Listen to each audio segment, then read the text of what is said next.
నమస్కారం అండి. నా పేరు రవికుమార్ అండి. నేను పెద్దజీయర్ స్వామి మఠంలో కొంతకాలంగా గుమాస్తాగా పనిచేస్తున్నాను.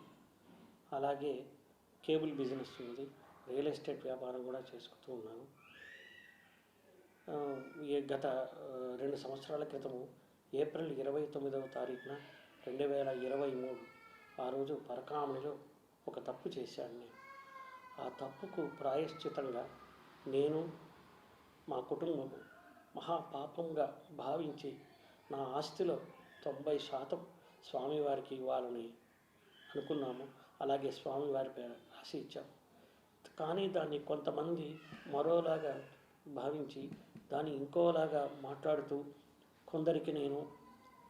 కొందరు ఒత్తిళ్లతో నేను చేశానని, కొందరికేవో నేను డబ్బులు ఇచ్చానని, ఆస్తి రూపంగా ఇచ్చానని ఏవేవో మాట్లాడుతున్నారు. అది కాకుండా నా ఆస్తి నేను స్వామివారికి ఇవ్వటానికి ఎవరికో ఎందుకు ఇస్తాను చెప్పండి. అది కాకుండా నన్ను కొంతమంది బ్లాక్మెయిల్ కూడా చేశారండి.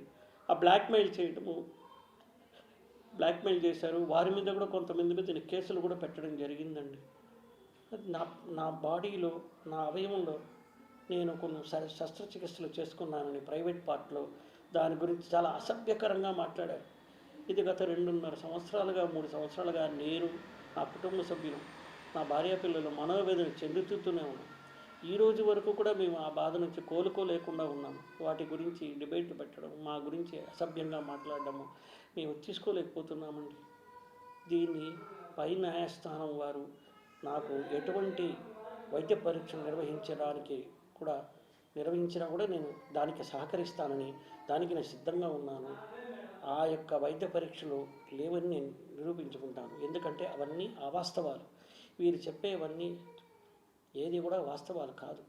దయచేసి అర్థం చేసుకోండి. నా మనోవేదన ఈ రోజుకి నేను, నా భార్యాపిల్లలు తలుచుకుంటే నేను ఎంత మహాపాపం చేశారని తలుచుకుని బాధపడి రోజు లేదు. దయచేసి ప్లీజ్